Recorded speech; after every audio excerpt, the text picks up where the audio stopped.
ये कहानी उन लोगों के लिए है जो अपने जीवन से असंतुष्ट हैं और दूसरों को खुद से ज्यादा खुश मानते हैं। ये कहानी हमें सिखाती है कि सच्ची खुशी बाहर की चीजों में नहीं, बल्कि अपने भीतर की संतुष्टि में छिपी है।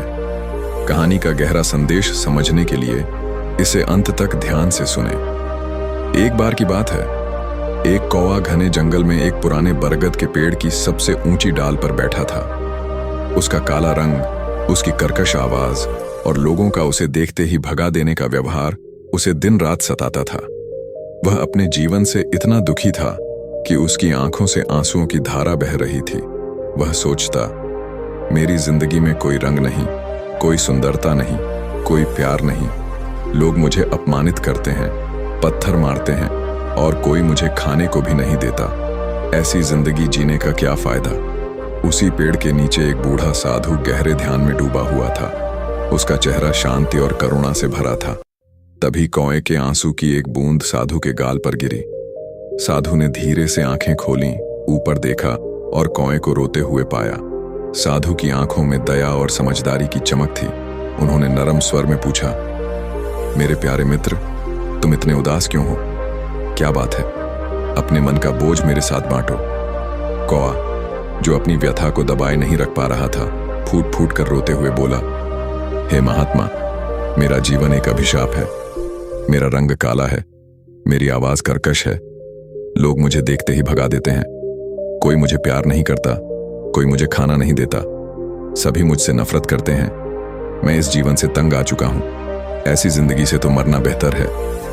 कौए की बात सुनकर साधु का दिल दया से भर गया।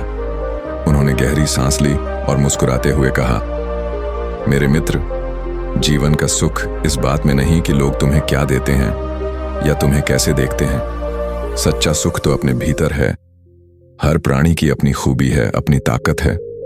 हमें हर हाल में संतुष्ट और खुश रहना सीखना चाहिए। जो तुम्हारे पास है उसका मूल्य समझो। लेकिन कौवा साधु की गहरी और बुद्धिमानी भरी बात को समझ नहीं पाया। वह और जोर जोर से रोने लगा, मानो उसका दुख कोई सुन ही नहीं रहा हो। साधु ने उसकी व्यथा को देखकर धीरे से कहा, ठीक है मेरे मित्र, अगर तुम इतने दुखी हो तो बताओ, तुम क्या बनना चाहते हो? मेरे पास एक प्राचीन मंत्र है जिसके बल पर मैं तुम्हें वह बना सकता हूं जो तुम बनना चाहते हो। कौवा यह सुनकर तुरंत खुश हो गया। उसने अपने आंसू पोंछे और उत्साह से बोला, हे महान साधु, अगर आप मुझ पर इतना बड़ा उपकार करना चाहते हैं तो कृपया मुझे एक हंस बना दें। हंस तो इतना सुंदर, शांत और पवित्र होता है। लोग उससे प्यार करते हैं। मैं भी वैसा ही बनना चाहता हूं। साधु ने हल्के से सिर हिलाया और बोले, ठीक है, मैं तुम्हें हंस बना सकता हूं, लेकिन पहले तुम एक काम करो। जाओ और किसी हंस से मिलो। उससे पूछो कि क्या वह अपने जीवन से सचमुच खुश है। उसकी बात सुनकर वापस आना, तब मैं तुम्हें हंस बना दूंगा। मैं यहीं तुम्हारा इंतजार करूंगा। कौवा यह सुनकर खुशी से उछल पड़ा। वह तुरंत उड़ गया और हंस की तलाश में निकल पड़ा। कुछ देर बाद उसने एक शांत तालाब के किनारे एक हंस को तैरते देखा। हंस का सफेद रंग और उसकी शांत मुद्रा देखकर कौवा मंत्रमुग्ध हो गया। वह हंस के पास उतरा और बोला, हे सुंदर हंस, तुम कितने खूबसूरत हो। तुम्हारा रंग दूध की तरह चमकता है। लोग तुम्हें देखकर खुश होते हैं, तुमसे प्यार करते हैं। तुम निश्चित रूप से दुनिया के सबसे खुश पक्षी हो। हंस ने एक गहरी सांस ली और उदास स्वर में कहा, नहीं मेरे दोस्त, मैं खुश नहीं हूं। तुम्हें लगता है मेरा सफेद रंग सुंदर है, लेकिन मुझे यह रंग बेरंग सा लगता है। दुनिया में इतने रंग हैं, लाल, नीला, हरा, लेकिन मेरे पास सिर्फ यह सफेद ही है।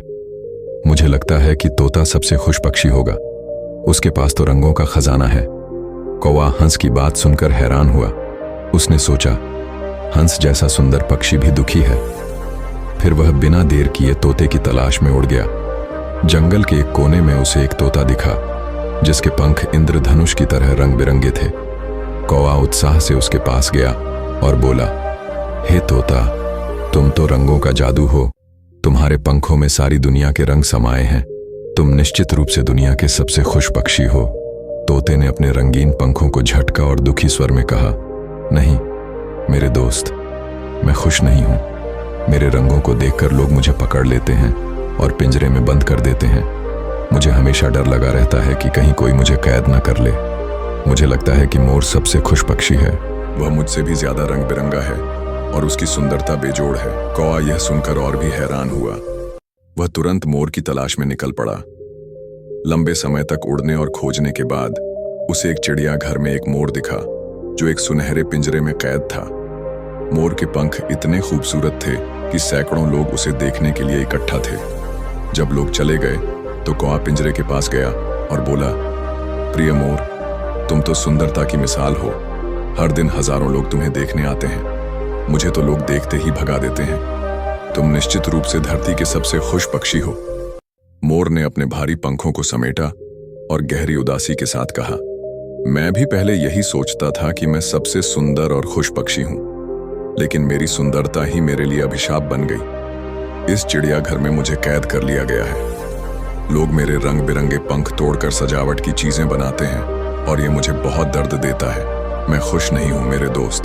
कौवा यह सुनकर स्तब्ध रह गया। उसने पूछा, अगर तुम भी खुश नहीं हो तो बताओ, तुम्हें कौन सा पक्षी सबसे खुश लगता है? मोर ने पिंजरे की सलाखों से बाहर देखते हुए कहा, मैंने इस चिड़ियाघर को बहुत ध्यान से देखा है। यहाँ सभी पक्षी पिंजरों में कैद हैं, सिवाय तुम्हारे। तुम, कौवा, एकमात्र पक्षी हो जो आजाद है। लोग तुम्हें पकड़ने की कोशिश नहीं करते। पिछले कई दिनों से मैं सोच रहा हूं कि अगर मैं तुम्हारी तरह कौवा होता तो मैं खुली हवा में स्वतंत्र उड़ता और सच्ची खुशी महसूस करता। मोर की बात सुनकर कौवा गहरे विचार में डूब गया। वह चुपचाप वहां से उड़ गया और पहली बार उसे अपने कौवा होने पर गर्व महसूस हुआ। वह साधु के पास लौटा और बोला, हे ज्ञानी, मैं अब कुछ और नहीं बनना चाहता। मैंने समझ लिया है कि मेरी आजादी मेरी सबसे बड़ी ताकत है।